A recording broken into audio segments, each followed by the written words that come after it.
Hi friends, welcome back to our channel TET and SC network. Okay, so మన ఛానల్లో theme 3కి సంబంధించి videos upload చేయడం అనేది స్టార్ట్ చేసేసా.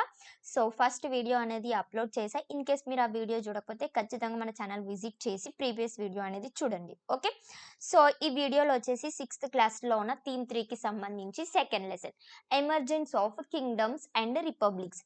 సో ప్రీవియస్ లెసన్లో ఏంటి, కమ్యూనిటీస్, ఫారెస్ట్లో ఉండే కమ్యూనిటీస్, ట్రైబ్స్, వాళ్ళ యొక్క పంచాయతీ ఏ విధంగా వర్క్ చేస్తుంది ఏంటిదని చెప్పేసి లాస్ట్ వీడియోలో నేను డీటెయిల్గా ఎక్స్ప్లెనేషన్ అనేది చేసిన. సో ఈ వీడియోలో ఏంటి అని అంటే అట్లాంటి కమ్యూనిటీస్ నుంచి కింగ్డమ్స్ ఏ విధంగా ఎస్టాబ్లిష్ అయినాయి అండ్ రిపబ్లిక్స్ ఏ విధంగా వచ్చినాయి, అంటే ఎవరిది వాళ్ళు రిపబ్లిక్గా ఉండడం, కింగ్డమ్స్ అనేది ఏ విధంగా ఉండేది ఏంటిదని చెప్పేసి మనకి వీడియోలో కవర్ అవుతుంది.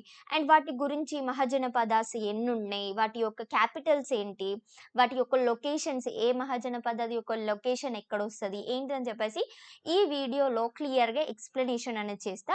సో వీడియోని స్కిప్ చేయకుండా ఎండ్ వరకు చూస్తేనే మీకు ప్రతి ఒక్క పాయింట్ అనేది కవర్ అవుతుంది. Okay, so first point, so the vast northern plain of India. So మనకి ఇండియా మ్యాప్లో వచ్చేసి ఈ నార్థన్ ప్లేన్ ఉన్నది కదా, దాన్ని మనం ఏమని పిలుస్తాం అంటే ఇండో గ్యాంజాటిక్ ప్లెయిన్ అని చెప్పేసి పిలుస్తాం. ఎందుకంటే ఇండస్ రివర్ ఇంకా గంగా రివర్ అనేది ఆ సైడ్లో ఫ్లో అవుతుంది కాబట్టి ఆ రెండు రివర్స్ దగ్గర ఉన్న ప్లెయిన్ని మనము ఇండో గ్యాంజెటిక్ ప్లెయిన్స్ అని చెప్పేసి పిలుస్తాం. Okay, next, so the Ganga and Yamuna rivers ఎక్కడ ఫ్లో అవుతాయి, between the Himalayas and the hills of the Deccan plateau. Between the Himalayas and hills of the Deccan ప్లాట్యూలో ఏ రివర్స్ ఫ్లో అవుతాయి, గంగా ఇంకా యమున. ఓకేనా, ఇవి ఖచ్చితంగా గుర్తుంచుకోండి. గంగా ఇంకా యమున బిట్వీన్ ఏ హిల్స్ మధ్య అవి ఫ్లో అవుతాయి, between the Himalayas and the hills of the Deccan plateau అని చెప్పేసి గుర్తుంచుకోండి. Okay, next, so this plains receive very high rainfall. So ఈ ప్లేన్స్ అనేవి ఎక్కువ రెయిన్ఫాల్ రిసీవ్ చేసుకుంటుంది కాబట్టి so the soil will be very fertile. ఓకేనా, సాయిల్ అనేది ఎక్కువ ఫెర్టైల్గా ఉంటుంది. ఓకేనా, సో ఎందుకు ఈ ప్లేన్స్లో సాయిల్ అనేది ఫెర్టైల్గా ఉంటుంది అని అంటే ఈ రివర్స్ అనేది హిమాలయాస్ నుంచి సిల్ట్ అనేది తీసుకొస్తుంది. సో అవి మొత్తం కూడా త్రూ అవుట్ ద ఇయర్ అనేది ఫ్లో అవుతాయి ఈ ప్లేన్స్లో. ఓకేనా, ఏం రివర్స్, గంగా ఇంకా Yamuna reverse through out year flow అవుతాయి ఈ ప్లేన్స్లో. ఓకే, నెక్స్ట్, సో ట్రైబ్స్ని మనం ఏమని పిలుస్తాం, జన అని చెప్పేసి పిలుస్తాం. ఎందులో అంటే సాంస్క్రిట్ వర్డ్ జన అంటే ఏంటి, ట్రైబ్స్. సో ట్రైబ్స్ ఎక్కడైతే ఏ ప్లేస్లో సెటిల్డ్ అవుతారో ఆ ప్లేస్ని మనము జనపద అని చెప్పేసి పిలుస్తాం. ఓకేనా, సో డిఫరెంట్ ట్రైబ్స్ అందరూ కూడా అగ్రికల్చర్ అనేది చేయడానికి కన్వీనియంట్ ప్లేస్లో సెటిల్ అవుతారు అన్నట్టు. Okay, next, so people begin to settle along these reverse. ఈ గంగా యమున రివర్స్ సైడ్లోనే పీపుల్ అనేది సెటిల్ అవ్వడం అనేది స్టార్ట్ అయింది. ఎప్పుడు అని అంటే అబౌట్ 4000 years ఎగో. ఓకేనా, ఎందుకంటే అక్కడ అగ్రికల్చర్ చేయడానికి సాయిల్ అనేది మంచిగా ఫెర్టైల్ ఉంటుంది కాబట్టి ట్రైబ్స్ వాళ్ళు వచ్చేసి ఈ రివర్ సైడ్స్లోనే వాళ్ళ యొక్క సెటిల్ అనేది ఉంటుండే, వాళ్ళ యొక్క లైఫ్ అనేది అక్కడే చూసుకున్నారు. Okay, next, so they were used the tools which were made up of stone, copper, bronze and iron. ఓకేనా, ఏమేమి యూజ్ చేసి వాళ్ళు టూల్స్ అనేది యూజ్ చేసిరు, stone, copper, bronze and iron. Okay, next, ఎందుకోసం యూజ్ చేశారు ఈ టూల్స్ అంటే ఫర్ క్లియరింగ్ ది ఫారెస్ట్. ఎందుకు ఫారెస్ట్ క్లియర్ చేయడము, ల్యాండ్ అనేది అగ్రికల్చర్ చేయడానికి, కల్టివేట్ చేయడానికి మనకు కొంత ల్యాండ్ అనేది కావాలి కదా, సో దానికోసం ఫారెస్ట్ క్లియర్ చేయడానికి ఇట్లాంటి టూల్స్ అనేది యూజ్ చేసేవాళ్ళు. ఓకే, సో వీళ్ళు ఏం గ్రో చేసేవాళ్ళు అని అంటే paddy and other crops. So ఇలాంటి క్రాప్స్ గ్రో చేయడానికి మనము ల్యాండ్ని టిల్ అనేది చేయాలి, అవునా, సో దానికోసం కూడా ఈ టూల్స్ అనేది యూజ్ చేసేవాళ్ళు. ఓకే, అండ్ ఫ్రెండ్స్, మీరు ఇంకా మన ఛానల్ని సబ్స్క్రైబ్ చేసుకోలేదా, సో ఖచ్చితంగా కింద సబ్స్క్రైబ్ బటన్ కనిపిస్తుంది కదా, వెంటనే సబ్స్క్రైబ్ బటన్ క్లిక్ చేయండి, ఈ వీడియోకి లైక్ చేయండి, మీ ఫ్రెండ్స్కి కూడా షేర్ చేయండి, అండ్ కింద కమెంట్ సెక్షన్లో ఖచ్చితంగా మీకు ఏ డౌట్స్ ఉన్నాను కూడా కమెంట్ చేయండి, నేను రిప్లై అనేది ఇస్తా. అండ్ ఇంకోటి ఫ్రెండ్స్, నేను ఏం చెప్దాము అనుకుంటున్నానంటే మనకి ఈ థీమ్ 3లో 2 టైప్స్ ఉంటుంది మొత్తం కూడా. 6th నుంచి 8th క్లాస్ వరకి హిస్టరీ అనేది వస్తది. అండ్ అదే విధంగా గవర్నమెంట్ అనేది ఏ విధంగా ఉంటుంది, ఎమ్మెల్యేస్ ఏంటి, లెజిస్లేటివ్ అసెంబ్లీ ఏ విధంగా ఉంటది, పంచాయతీ రాజ్ అనేది ఏ విధంగా డ్యూటీస్ ఉంటాయి, అవన్నీ కూడా వస్తాయన్నట్టు. సో, నా పాయింట్ ఆఫ్ వ్యూలో నేనేమనుకుంటున్నా అంటే, హిస్టరీ కంటిన్యూ‌గా 6th నుంచి 8th క్లాస్ వరకి మనకి హిస్టరీ అనేది కంటిన్యూ ఉంటది. సో, 6th క్లాస్‌లో కూడా గవర్నమెంట్ ఏ విధంగా ఉంటుందని చెప్పేసి కూడా 3 లెసన్స్ ఉన్నాయి. సో, నేనేమనుకుంటున్నా అంటే, ఫస్ట్ హిస్టరీ అంతా కంప్లీట్ చేసినాక, ఇవి పాలిటీకి సంబంధించి, గవర్నమెంట్‌కి సంబంధించి ఆ వీడియోస్ స్టార్ట్ చేద్దామని చెప్పేసి అనుకుంటున్నా. ఇన్ కేస్ మీకు ఆ విధంగా చేయడం ఓకే అనిపిస్తే, నాకు కింద కామెంట్ సెక్షన్‌లో కామెంట్ చేయండి. ఏమని చేస్తారు అంటే, ఫస్ట్ హిస్టరీ కంప్లీట్ చేయాలి అని అనుకుంటే, so, first complete the history అని చెప్పేసి కామెంట్ చేయండి. లేదు మాకు 6th క్లాస్‌లో ఉన్న థీమ్ 3కి సంబంధించి లెసన్స్ కంప్లీట్ అయ్యాకనే 7th క్లాస్‌కెళ్ళండి అంటే, నాకు ఆ విధంగానే కామెంట్ చేయండి. ఓకే. సో, మీ కామెంట్ మీద బేస్ చేసుకొని నేను నెక్స్ట్ స్టెప్ అనేది తీసుకుంటా. ఓకేనా. నెక్స్ట్ వీడియో అనేది నేను అప్‌లోడ్ చేస్తా. Okay. Next. So, large groups of such villages and towns. ఇప్పుడు జనపద ఉన్నది గదా! ట్రైబ్స్ అందరూ ఒక దగ్గర ప్లేస్‌లో సెటిల్ అయితే మనం ఏమంటాం ఆ ప్లేస్‌ని? జనపద అని చెప్పేసి అంటాం. అలాంటి జనపదాస్, పెద్ద గ్రూప్స్, టౌన్స్, విలేజెస్ అవన్నీ కలిపి మహాజనపదాస్ అని చెప్పేసి పిలుస్తాం. So, mahajanapadas are big janapadas అని చెప్పేసి పిలుస్తాం. ఓకేనా. వేటిని? Janapadas, group of janapadas, villages, towns కలిపి మహాజనపదాస్ అని చెప్పేసి అంటాం. ఓకే. నెక్స్ట్. సో, మనకి ఈ మహాజనపదాస్ గురించి వాళ్ళ యొక్క లైఫ్ స్టైల్ ఏ విధంగా ఉండేది, ఏంటి, వాళ్ళు ఏం గ్రో చేసేవారనేది మనకి ఏ విధంగా తెలిసింది అననంటే, from the 2 kinds of sources. మనకి వీటి యొక్క విలేజెస్, టౌన్స్ గురించి మనకి 2 కైండ్స్ ఆఫ్ సోర్సెస్ నుంచి మనం తెలుసుకున్నాం.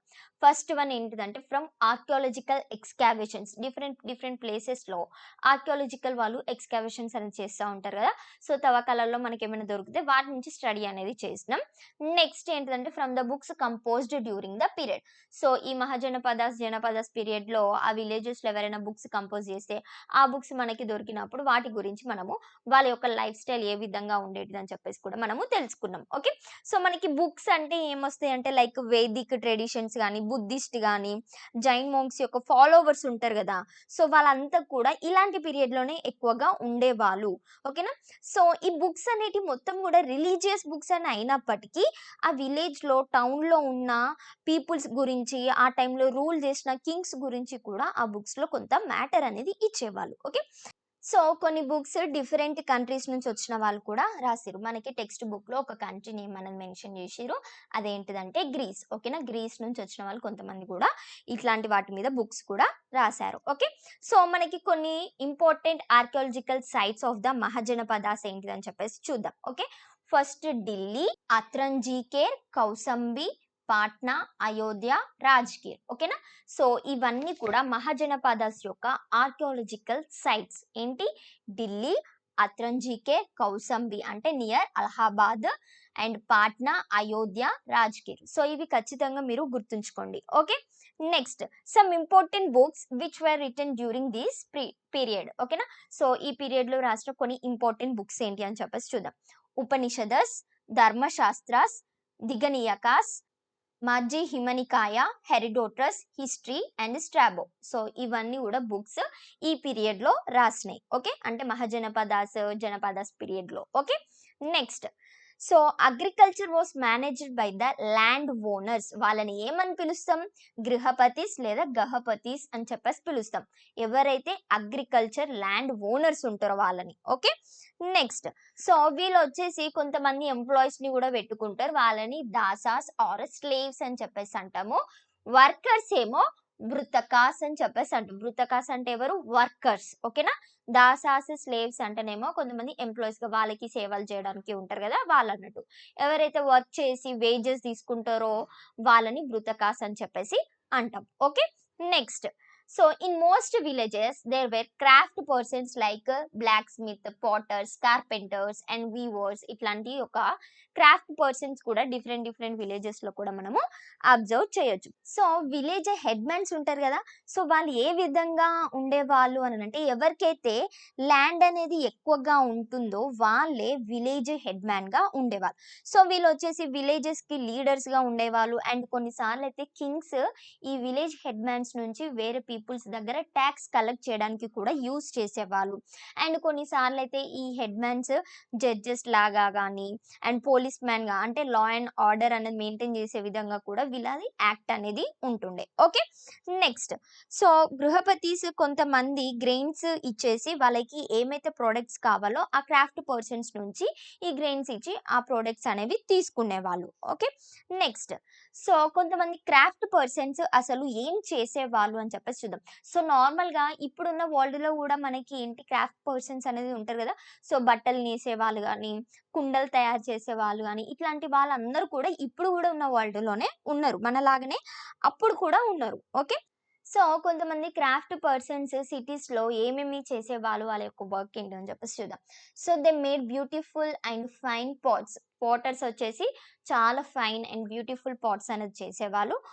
Fine clothes, gold and silver jewellery and vessels and tools of bronze, copper and iron. They also made wooden carts and furniture కూడా వీళ్ళు క్రాఫ్ట్ పర్సన్స్ అనేది చేసేవాళ్ళు. ఓకే. సో మనకి టెక్స్ట్ బుక్‌లో ఒకటి ఏమి ఇచ్చిండ్రు అనంటే పెయింటెడ్ గ్రే వేర్ గురించి మనకి ఇమేజ్ అనేది ఇచ్చిర్రు.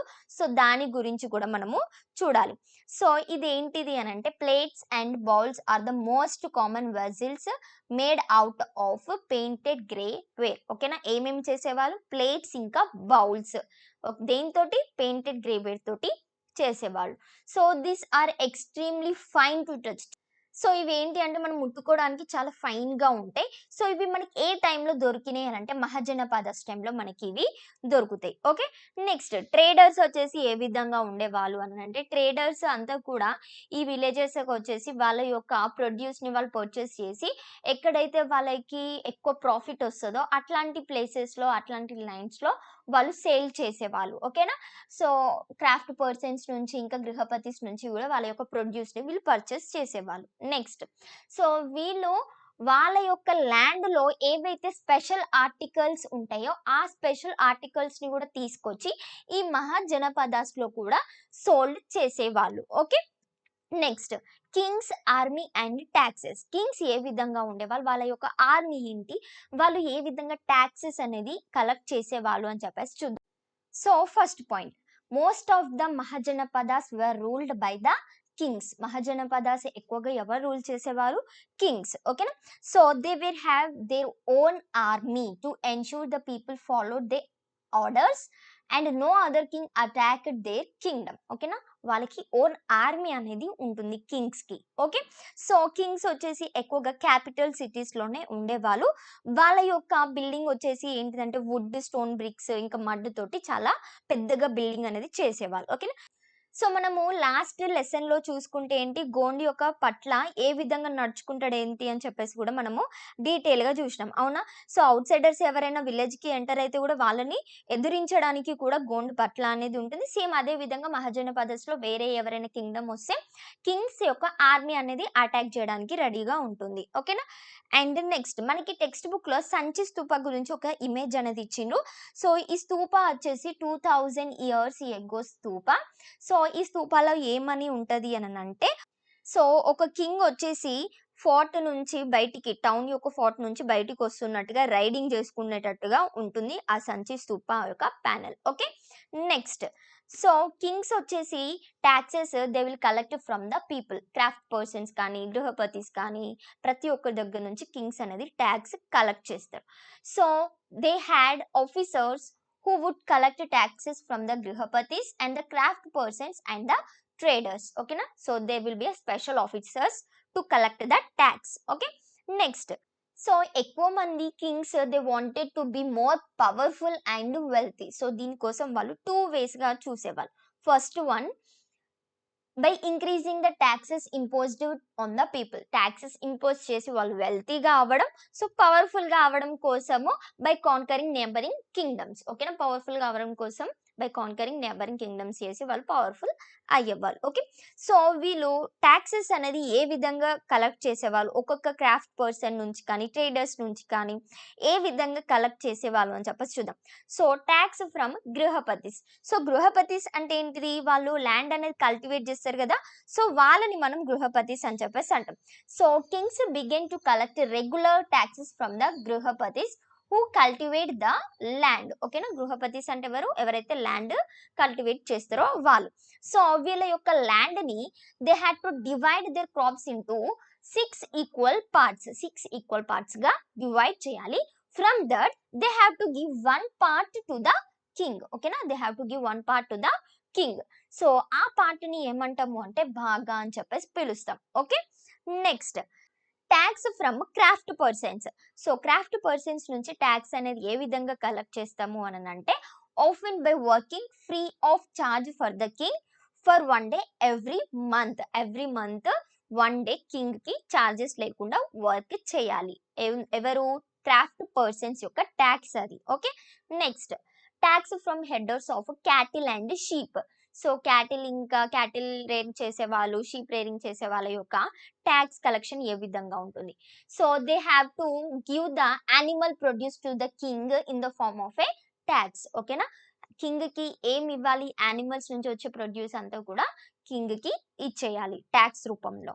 Next tax from traders. So traders నుంచి they have to pay taxes on the goods they sold. వాళ్ళు ఏమైతే సేల్ చేస్తారో వాటి మీద ట్యాక్సెస్ అనేది వాళ్ళు పే చేయాలి. Next tax from Hunter and gatherers. So Hunter gatherers వాళ్ళంతా కూడా ఫారెస్ట్ ఏరియాస్ లోనే వాళ్ళ యొక్క ఎక్కువ డిపెండ్ అనేది ఉంటుంది. సో వాళ్ళు ఫారెస్ట్ నుంచి ఏవైతే తీసుకొస్తారో ఆ ప్రొడ్యూస్ మొత్తం కూడా కింగ్ కి ట్యాక్స్ రూపంలో ఇచ్చేయాలి. Okay, next during this period only the use of coins had just begin. అంటే కాయిన్స్ యూజ్ చేయడం అనేది స్టార్ట్ అయింది ఈ పీరియడ్ లో. Some of the taxes were probably in the form of coins during this period. Okay, next Magadha a powerful kingdom. So Magadha kingdom నుంచి మనము ఏంటిదని చెప్పేసి మనము చూద్దాం. ఓకే, సో ఇది వచ్చేసి గంగాకి 2 sides లో స్ప్రెడ్ అయింది. ఏంటిది? మగధ. మగధ వచ్చేసి ఎక్కడ స్ప్రెడ్ అయింది? గంగా రివర్ కి 2 sides లో. Okay, next so the river made the land very fertile and the grihapatis could irrigate their lands easily. So Magadha అనేది ఎట్లా పవర్ఫుల్ అయింది అని అంటే వాళ్ళ యొక్క గంగాకి 2 sides లో ఉంటారు కదా. సో గంగా యొక్క ల్యాండ్ ఉన్న ప్లేన్స్ అన్ని కూడా ఎక్కువ ఫెర్టైల్ గా ఉంటాయి కాబట్టి గృహపతిస్ ఎక్కువ ల్యాండ్ ని ఈజీగా ఇరిగేట్ చేసేవాళ్ళు. సో దాని ద్వారా కూడా వెల్తీగా అవుతుంది Magadha Kingdom. Okay, next the rivers were also used for transporting goods and armies.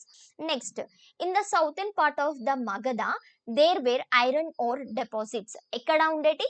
Southern parts of మగధాలో ఐరన్ ఓర్ డిపాజిట్ అనేది ఉండేది. దాన్ని యూజ్ చేసి వాళ్ళు వెపన్స్, టూల్స్ ఇట్లాంటివి చేసేవాళ్ళు. Okay, next Bimbisara and his son Ajatashatru వీళ్ళు వచ్చేసి ఈ మగధ కింగ్డమ్ ని ఎక్కువ పవర్ఫుల్ గా బిల్డ్ చేసిండ్రు.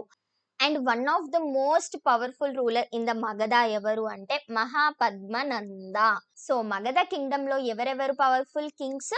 Bimbisara and his son Ajatashatru and Mahapadmananda ఇతను కూడా మగధలో ఎక్కువ పవర్ఫుల్. ఓకేనా, వీళ్ళంతా కూడా వేరే కింగ్డమ్స్ ని కాన్కర్ చేసి వాళ్ళ యొక్క రాజ్యాన్ని పెంచుకునే వాళ్ళు. Okay, next so during the time of Mahapadmananda the Kingdom extended from the north western part of India to Odisha. ఓకేనా, ఎవరి టైంలో మగధ కింగ్డమ్ అనేది north western part of India నుంచి ఒడిస్సాకి ఎక్స్టెండ్ అయింది?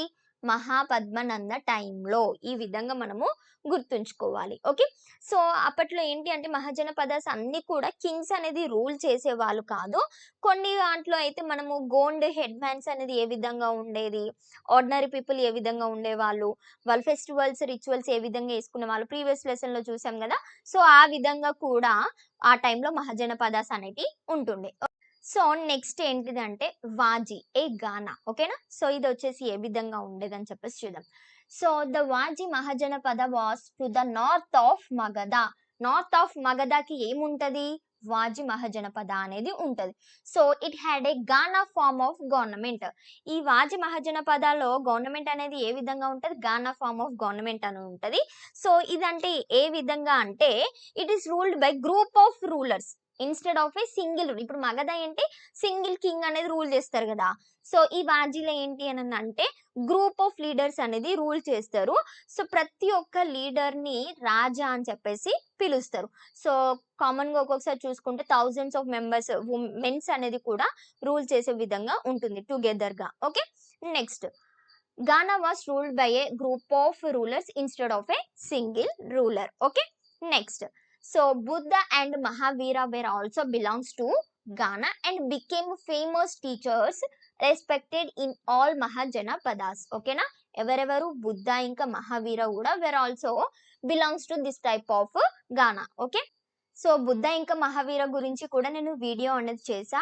ఐ థింక్ 5th థీమ్లో అనుకుంటా ఫస్ట్ వీడియోనే అది. ఒక్కసారి మీరు ఆ వీడియో చూడండి, మీకు బుద్ధ యొక్క ప్రీచింగ్స్ ఏంటి, మహావీర యొక్క ప్రీచింగ్స్ ఏంటి అనేది కూడా అర్థమవుతుంది.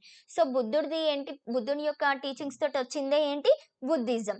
వర్ధమాన మహావీర తోటి వచ్చింది ఏంటిది, అతని యొక్క టీచింగ్స్ నుంచి వచ్చింది మనకి జైనిజం. ఓకేనా. సో ఇట్లాంటి బుద్ధ ఇంకా మహావీర కూడా ఇలాంటి మహాజనపదాస్కే చెందిన వాళ్ళు అని చెప్పేసి ఇచ్చారు. ఓకేనా. Even though the kings try to conquer the ganas, they remain active for more than 1500 years. Kings కూడా ఇట్లాంటి గానాస్ ని కాన్కర్ చేయాలి, వాళ్ళ కంట్రోల్కి తెచ్చుకోవాలని ట్రై చేసినప్పటికీ 1500 ఇయర్స్ వరకు ఈ గానాస్ అనేది అదే విధంగా వాళ్ళ యొక్క లైఫ్ స్టైల్ అనేది ఉంటుండే. ఓకే. అంటే ఏ కింగ్ ఆధ్వర్యంలోకి వెళ్ళలేదు 1500 ఇయర్స్ వరకు. ఓకే. సో నెక్స్ట్ వచ్చేసి ఏంటి అంటే మహాజనపదాస్, వాటి యొక్క క్యాపిటల్స్ అండ్ వాటి యొక్క లొకేషన్స్ ఏంటిదని చెప్పేసి నేను ట్యాబులర్ ఫామ్ లో టోటల్ 16 మహాజనపదాస్ ఉంటాయి మనకి. సో వాటి యొక్క ప్రతి ఒక్క దాని యొక్క క్యాపిటల్ లొకేషన్ అన్ని కూడా నేను మీకు డిస్ప్లే చేస్తున్నా.